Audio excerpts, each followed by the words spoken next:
Reading with your kids. Hola, ni hao, konnichiwa, assalamu alaikum, shalom, mahaba, moni muli wanji, namaste, jambo, bienvenidos. Hi, my name is Jadley, and this is the Reading with Your Kids podcast, an iHeartRadio Best Kids and Family Podcast Award nominee. We are coming to you from the beautiful neighborhood of Reedville in the southwest corner of Boston, Massachusetts. Thank you so much for being part of our mission to help families grow closer through reading. We would love for you to subscribe to the show on the iHeartRadio app, on Amazon Music, Spotify, Apple Podcasts, wherever you find your podcast. Our guest today is Steve Pemberton. He is here to tell us all about A Chance in the World. It's a really, really powerful interview. Hey, before we invite our guests back into the studio, I'm really excited to welcome back Alexia Brown, my co-host for Protecting the Planet with Your Kids. Hey, Alexia, how are you? I am wonderful. Thank you so much for asking. How are you? Oh, fantastic. I'm so excited. The response for our new series of special episodes has been so fantastic. People just love this series. Yeah, I mean, it has been such a wonderful experience getting to learn and getting to have such fun activities with our whole community.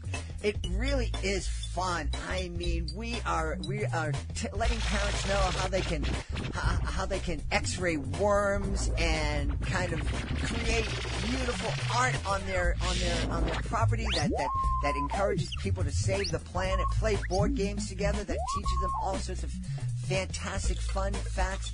It's a blast. Yeah, and I think that we're having such important conversations together, too. We're empowering kids. We're empowering parents. There is just so much fun going on. And that's one of the things I love, the way that you've structured these episodes. It's climate change can be a really scary thing, and we don't want to scare our kids. And the guests that we've had come on, they're giving us great fun facts, but they're also helping us understand how we can speak with our kids about this without scaring them. Exactly. And all the information is just in one place. It's easy and it's fun, and I love it. Yeah, I love it too. The series is called Protecting the Planet with Your Kids. We have a great page on our website, but you can go right directly to that page by typing in protectingtheplanetwithyourkids.com. How cool is that? Amazing. I'm so happy. Oh, don't miss the next episode. It's coming up Thursdays here in April and May. It's Protecting the Planet with Your Kids, and I'll be there along with my co-host, Alexia Brown. Hey, Alexia, thanks so much. Yep, can't wait to see you all there. Join us right now from Chicago. I'm really excited. This is a really important interview.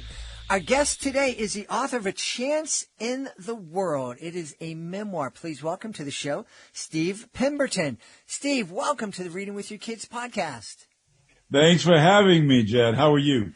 I'm wonderful. I'm really excited about this book. It's, from what I've read so far, it's a really powerful story, and I think it is going to elicit lots of conversations amongst family. Well, that was the hope and the intention. Yeah, I wrote the trade version of it some time ago, and almost immediately I started getting requests from teachers in particular and parents of younger children saying, hey, have you ever thought about writing a young reader's version of the book? And so that's how it came to be. But what it gave me the opportunity to do was to introduce some new stories and some things that I did not share in the first book. And my mindset was I wanted to really write it to the younger version of me. Because had I read a story like mine at that age, it would have had such a monumental impact upon my life. I would not have felt as alone as I was. Yeah. Well, let's start talking about it. You grew up not too far away from Boston in one of my favorite towns in the world, New Bedford, Massachusetts. Yes, New Bedford. If you're from there, you say New Bedford. New Bedford. You say it real quick. If you say New Bedford, we know you are not from there. It's kind of a giveaway, right? And so that is where my story began, and it began in many ways with a prediction from a babysitter who came to pick me up, saw the very turbulent situation that I was in with my mother, and made this prediction that I was not going to have a chance in the world. In his view, the situation was too desperate. It was too difficult for me to overcome. My mother was battling alcoholism. My father was absent in my life, and the babysitter just did not see a way through that. And so his diary entry was, this little boy doesn't have a chance in the world. Well, many years later, when I read that, it in a way symbolized everything about the journey. That on the one hand, that's exactly what I was looking for. And then on the other, that's what we are all reflections of. We're all reflections of a chance in the world. Someone gave us a chance, but we can also be the people who give chances too. I love that. I think that's so important, and it's something that we've talked a lot about here on the podcast, just inspiring parents to remind their kids that they could be the difference in somebody's life, a kind gesture, giving somebody an opportunity, just welcoming them into a game, inviting them to sit, well, you can't sit down next to someone in the lunchroom now during pandemic, but when things are better, seeing that kid that's alone in the lunchroom and just inviting them to sit down next to you, it can make all the difference in the world. But I know you had more challenges than that. Well, I did. Unfortunately, I was taken in by not the kind and caring foster families that you see all across the country, and there are so many of them. Unfortunately, that was not my experience. I found myself at the other end of the spectrum, taken in by those who saw me as really a way to supplement their own incomes. Mm-hmm. And you grow up in this kind of wanderer's existence. You almost feel like a nomad. And in my case, I was too young to have any memory of my mother. And I am battling these two great battles. One is the one of identity. Where have I come from? Who do I look like? And where are they? And then the other is the battle against this one foster family in particular. So I fall through the gaps in the system. And this foster family exploited those gaps with great effect. And in all honesty, Jed, it wound up costing me a childhood. Mm-hmm. But what wound up bending the arc of it is exactly what you said earlier. It was really two things. One is at the center of reading with kids. And the other is what you just mentioned, the impact that people had on my life, the small gestures, the lighthouse moments, I call them. A kind neighbor who used to bring me books, a spelling bee judge who looked at me a very specific way in the 5th grade. And I never forgot that look. I would meet her many years later and learned a little bit more about her. A high school teacher who took me in just 3 days after Christmas when I was 16 years old. Those were big events, right? But we all have the ability through small gestures. Use a child's name when you speak to him or her. When you smile at them, make sure that the smile reaches your eyes. Don't look at children through the lens of circumstances over which they had no say, but through the lens of possibility through which they can have every say. My secret power that people did not know about, but I came to understand early, Jed, I loved to read. And because I read as much as I did, it became armor for me. It became a sanctuary. And I saw myself in the stories that I read. And whether it was The Rabbits of Watership Down, or the great characters of Lord of the Rings, or the super sleuthing detectives of Encyclopedia Brown and Nancy Drew and Alfred Hitchcock and the Three Investigators. They were my friends. They were really the only friends I was allowed to have. And as a result, I developed, Jed, this worldview that it wasn't always going to be like this, that I would graduate from high school, though nobody thought that was going to be possible. And then maybe I can get to college, and then maybe I can have a family of my own one day, and then maybe I can find my family. You know, all of those things came to pass because of my secret power that was reading. That's really, it's really incredible, when you're listen to your story and, you're not alone. We've had Dr. John DeGarmo, who is a foster care expert, on the show, and he's shared with us that on any given day, there are 400,000 kids in the foster care system here in the United States. And thankfully, lots of those kids are in good, loving relationships, or in good, loving families.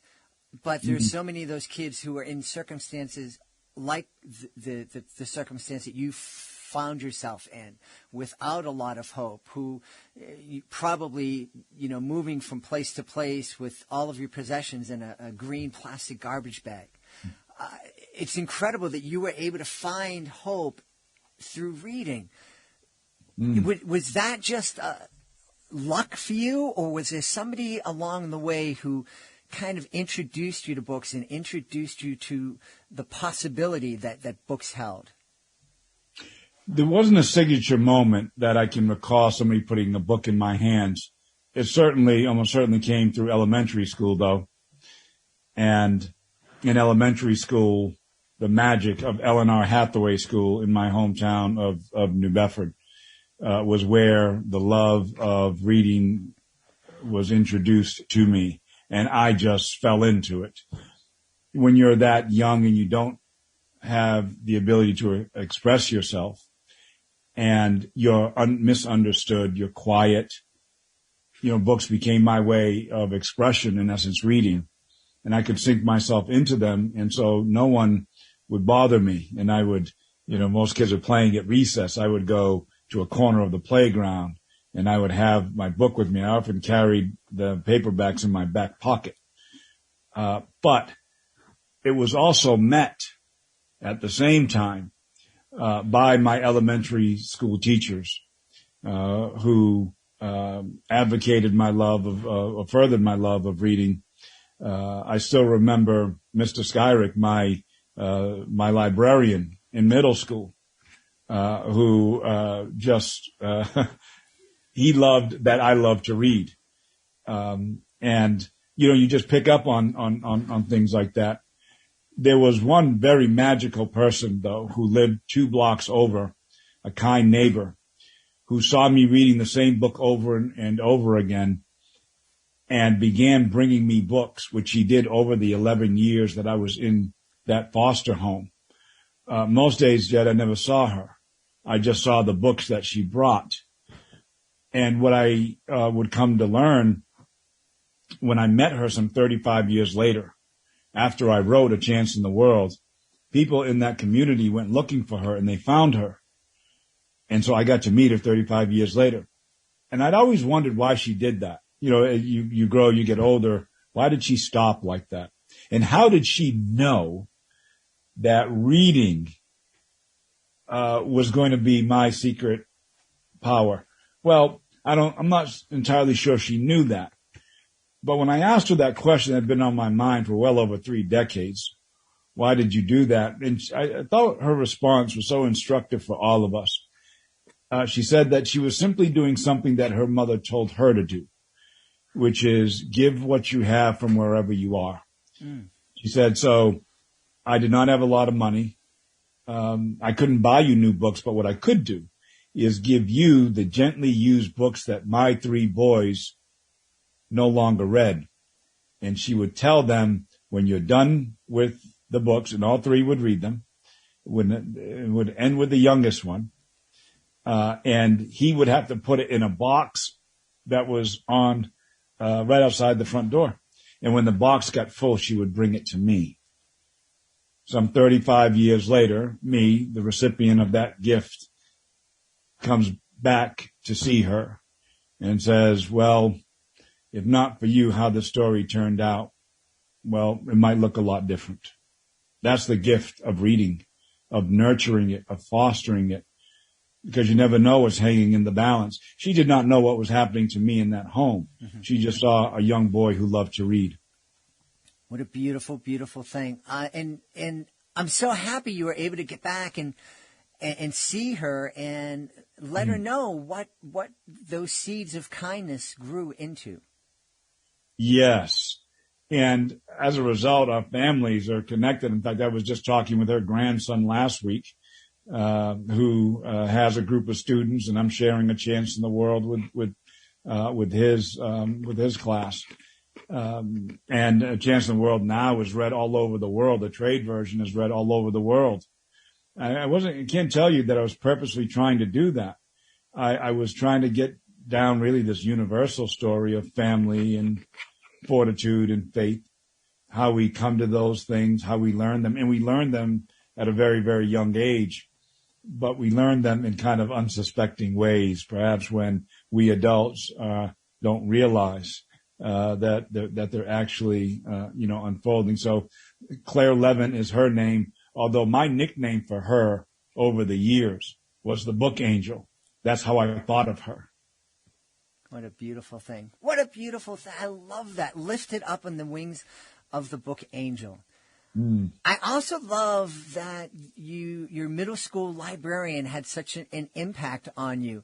I also was blessed when I was in middle school that there was a librarian that would allow me to come down, before I would get thrown out of my class, which might lead to me getting thrown out of school. The librarian said, why don't you send him down? He can come down and hang in the library and create shows and movies. And it was, such a wonderful thing. And I love that, we just have a chance to say thank you to that librarian and just remind everybody how important it is for every school to have a school library. Oh, yes. It's a world. Yeah. It's a magical world. There's the world of fairy tales that we grow up reading, of course, right? The closest you think you come to that in the real physical world is the library. Maybe the amusement park a little bit too, right? But the library is the place where you can feel like it's yours. Mm-hmm. And whether it was Buttonwood Public Library, which was up the street, or the New Bedford Public Library in downtown New Bedford, there was no place I ever felt more safe than the library. And I think when we're looking at so many challenges in our society, the adage that it costs far less, for us to reach a child than it is to repair, a broken adult. Where does that begin? And I think it begins with literacy because of everything that unfolds from it, the vision that you develop, the worldview that you develop. Foster care in America, and I would argue across the world, is a quiet but nevertheless large humanitarian crisis. So your friend is right. There are roughly 400 to 450,000 children in foster care, but it's actually even deeper than that. Roughly 25 to 30,000 of them each year will age out of the system, which means you turn 18 and society says, we've met our obligation to you and we have no further responsibility to you. But you've been through multiple placement, multiple school settings. You may have anger issues. You may have behavioral adjustment issues. And invariably, far too often what happens is you become part of another government system. Or you are befallen by other social maladies because of issues of family separation. So incarceration, addiction, mental health crises. Society winds up paying when we don't take care of our children. Mm-hmm. Yeah. Yes, and that's something that we talked to Dr. John about. You know, you're 18 years old, and suddenly you're thrust into the world on your own. And, you know, it would have been one thing if my dad said to me at 18, okay, and I actually got my own place when I was 19. But I had my dad, my mom, my uncles, my cousins. They were there, and I had this safety net. But we're not talking about that with foster kids. We're talking about kids who have no choice. They're out there in the world. They don't have that safety net. They haven't come from a loving, in many cases, they haven't come from a loving family that lets kids know that they are valued, that they can do something in the world. And then they're out there. And that's a tragedy for them. It's something we should be ashamed of, I think. Yes, and because it's a lifelong, the measure of any society is how it takes care of its children and its elderly, and those are the two measures. Not material wealth; it's not affluence. How do you take care of the most vulnerable in your society? And it is the elderly and its children. And a society that does not do that will ultimately collapse upon itself. That's been borne out in history. I also can tell you that the lack of the safety net, Jed, stays with you your whole life. Even to this day, I live with a certain kind of urgency, because when you are keenly aware that there is no place for you to go back to, this job has to work out. If you get to college, you have to succeed, because there is literally nowhere for you to go. Kids who are couch surfing experience this. And so there's a certain kind of urgency you have. And oftentimes one of the big misses, of course, is that we don't really see the extraordinary skill set that these kids have as a result. They are resilient. They do have vision. They do have grit. And it just needs to be pointed in the right direction. And when it is, then you have somebody who is a fantastic contributor, a leader, because they are aware that there's something generational hanging in the balance here. And so it becomes this mighty force. When John Sykes, the high school teacher who took me in, it was this beautiful meshing of forces. So I had this vision of a world that could be different than the one that I inherited. And so I am pushing against that. And all that I had inherited, that was multi-generational. I was a third generation to be orphaned. I was a third, one to have experiences. And so that prediction, not a chance in the world, Jed, was saying, this is going to happen again. Because, well, what other option is there? Well, what didn't they account for? They didn't account for John coming to meet me halfway and seeing the grit and the determination that I had. But I needed him. See, I needed him to help me along the way. And any child born into an adverse circumstance, somebody needs to help them out of the shadows. And I think the way to do that is by seeing, again, not the circumstances of their life, but their possibilities. I love that. And as you're saying that, that's an expression. It's a lesson that obviously adults should hear. But I think that's a lesson that young kids can hear. It is an absolute lesson that we can sit down and speak with our kids. I think is young as first grade, kindergarten maybe. You might have to explain some of the words, but just that idea of look at the person, look at the potential. Don't look at the dirty clothes or where they came from, the dirt underneath their nails. Look at the person they are inside. Look at the strength, the intelligence that they have. Look at the love that they have inside of their hearts. Yes, absolutely. In fact, I with all people, but especially young people, I have a term for that, and it's called the lighthouse effect. In fact, my next book that's coming out in the fall is titled The Lighthouse Effect. And it's a very simple concept, because we all know what a lighthouse is, and we can explain that to young children, what a lighthouse is. There is this magnificent history of the lighthouse. It is probably the most selfless structure that humankind has ever created, because It does not exist to serve itself. It exists solely to serve others. You cannot pay a lighthouse. It does not seek any reward or recognition for what it does. It exists often in this very turbulent world. Wherever you see a lighthouse, Jed, there's one thing you know for sure. There is danger somewhere nearby. Mm-hmm. And it could be an abandoned shipwreck, and it could be a reef. But the lighthouse, there are 22,900 of them in the world. But their mission is the same, and it is to protect the journey of the traveler.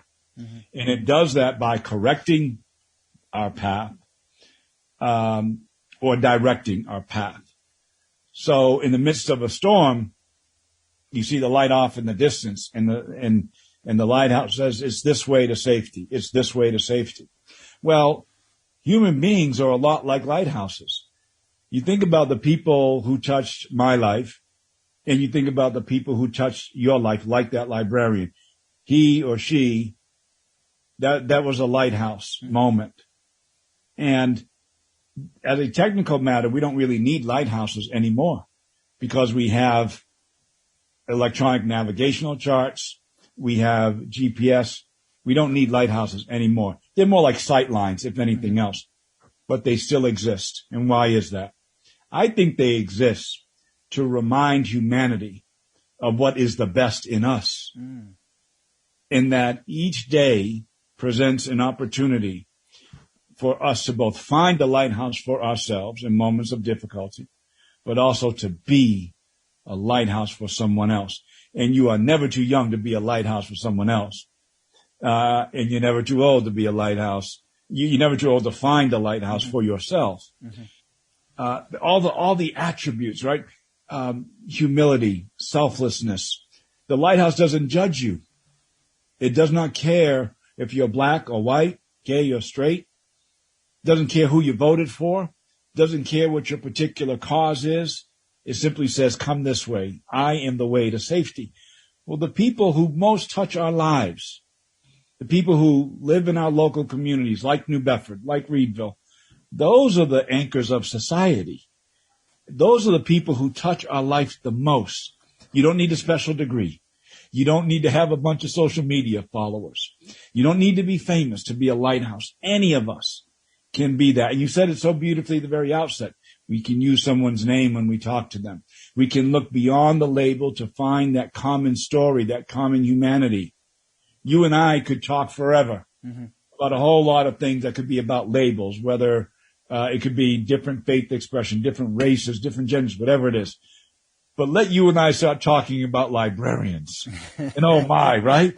Let you and I start talking about reading. We'll be here for another week. Mm-hmm. That's a common connection you and I have. Mm-hmm. And so the world should not define you and I solely by the label, which can be cleverly used to disconnect us. Mm-hmm. Mm-hmm. I love that. That's such a great lesson for parents to share with the kids, is to beware of those folks who are looking to disconnect us, to looking to unplug us from each other, because we belong part of this beautiful family, this network of humanity. I'm really curious. Now, you have a family right now, and you've broken that cycle, and you have kids, and your daughter was very instrumental in creating the design for the cover of your book, the beautiful cover art on your book. What's their reaction when you share your story with them? Or are they like a lot of kids going, oh, yeah, you're my dad, I don't care, you're nothing special? Well, there's certainly some of that, I can tell you that much.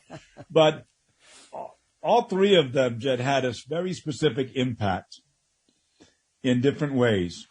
Our oldest son, Quinn, it was a conversation with him where he was asking me, in essence, where's your mother and father? I've seen mommy's mommy and mommy's daddy, but I haven't seen yours. That's how I wound up writing A Chance in the World. It was to answer Quinn's question. Our younger son, Vaughn, he was the one who named my book coming out in the fall, The Lighthouse Effect. It was him. And I was just talking like you and I are talking And he said, I think it's the Lighthouse Effect. I think that's the name. And as soon as he said it, I'm like, yep, that's it. That's it. Well, when I was thinking about the young readers version, our daughter Kennedy, who's the youngest, she's a bit removed, from elementary school. But when I showed her the cover and she said, I think it needs to be this color. And I think that his shirt needs to be more like this. And I think you need to have him looking out a window. And I think you need to have a box of books. And I shared that back with Thomas Nelson, and they said, she's exactly right. She's exactly right. So they each have a piece of the book. And they also, the trade version of A Chance in the World was developed into a film, and they're in the film as well at the very, very end. Ooh. So they all have their piece of the pie, Jed. That's wonderful. Well, I think you're right. I think we could sit here and speak for a week and a half, but we don't have that much time on the podcast. I know people are going to want to know where they can go to find out more about Steve Pemberton and more about A Chance in the World. Sure. So you can find the books on Amazon.com. The traditional way that we search for books and just type in A Chance in the World, and you'll find them. You also find a lot more about me at stevepemberton.io. Those on social media can find me on Instagram and LinkedIn, and kind of get updates on what it is I'm up to. I have a life as a corporate executive, but I also have this other life in the world of philanthropy.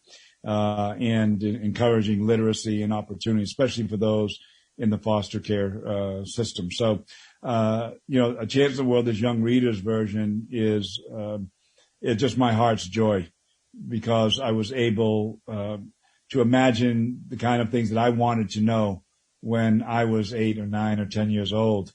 What were the things and so I was writing, in essence, to a younger version of me. Mm-hmm. And to put a story in front of young people in particular, that they would be able to see themselves in. So I wrote about my childhood friends, Ray Hernandez and Frankie Perry, who they remain my friends, by the way. They brought normalcy to my life. So I took a lot of joy in writing about them too. That's wonderful. And before we go, if you could, I think if anybody is listening to this, if you haven't been moved already to say, what can I do to help kids in the foster care system? Not everybody is in a place where they can become a foster family, but there's lots of different ways that you can help kids in foster care. Can you just give a little word of encouragement to those folks who just need that little nudge to get going and get involved? There are so many wonderful organizations to whom you can contribute your time or expertise, and it runs the gamut from joining the board of a local foster care agency to dropping off books, as somebody did for me. You can become a CASA, which stands for a court-appointed special advocate. A lot of these children are in limbo, and the CASAs, as they are called, are almost like guardians, short-term guardians, not in a residential way, but just follow the child's case through. There are so many organizations who, in all honesty, need our financial support. They're trying to stay afloat. But remember the wise words of Claire Levin, the woman who brought me books. Give from where you are with whatever you have. Mm-hmm. Jed, if all you have to give is a smile, then you give that. There's a beautiful Greek proverb that says a society grows great when the elders of that society plant trees in whose shade they know they will never sit. You don't always get to see how the story turns out, but that smile, using a child's name, a wink, a nod, being a spelling bee judge. Children do not forget that. Mm-hmm. And how do we know that? Because you and I have not forgotten. We remember who our influences were. I'll tell you this quick story about how all of that shows up. When I wrote A Chance in the World, trade version, a young boy in the 5th grade wrote to me and said that this was his favorite book. And he did some homework on the internet, found me, wrote to me, and I was amazed that he wrote to me. I get a lot of people who write to me, but a 5th grader. Mm-hmm. And I said, well, I was in the 5th grade once. How can I repay him? What can I do? And what I said I would do is I said, I am going to show up at his elementary school and surprise him. Because you had a favorite author in the 5th grade and I did. Mine was Richard Adams of Watership Now. Jed, I wouldn't have known what to do with myself had Richard Adams showed up at my elementary school to see me. Jed, I called his elementary school, Old Hammontown School, Mattapoisett, Massachusetts, asked to talk to his teacher, who was very surprised that, in her view, a busy guy like me would actually reach out to talk to young Julian. And I said, I'd love to surprise Julian the next time I'm in Massachusetts. And she, as wonderful teachers are known to do, give him an inch and they take a mile. And she says, well, that's nice you want to come speak to his class, but how about the whole school? To which I readily agreed. Jed, she goes to the principal and she says, hey, I have this author who wants to come visit a student who wrote to him. And she's just very excited. I think you should talk to the whole school. And the principal says, I'm not so sure about this. It's late in the academic year. I don't know anything about this author. I'm not really sure. To which the teacher says, I'm going to bring you his book. Read it over the weekend if you have the time, and then maybe we can talk about it next week. That's what they agreed to do. She walks into the principal's office, hands her the book, and then walks away. Well, she's barely through the door before she hears the principal say, well, oh my goodness, and then says, well, how soon can he come here? The teacher's really put off by that, like shocked. He says, wait a minute, I thought you said you weren't so sure. And she points at the book and says, don't you want to read that? Don't you want to learn a little bit more about him? To which the principal replies, well, I'm sure I'm going to learn a few things about him, but a lot of this I already know because I was that man's 2nd grade teacher 40 years ago. When young Julian was writing to me, he had no idea that his principal was my 2nd grade teacher, and I, in responding to him, did not know that either. Wow. You cannot plan something like that. But you see the impact of reading. Mm-hmm. You see the impact of that one small kind, just trying to respond to this young boy in the way that people responded to me. Here I thought I was doing something for Julian, and he actually was doing something for me. Yeah, wow.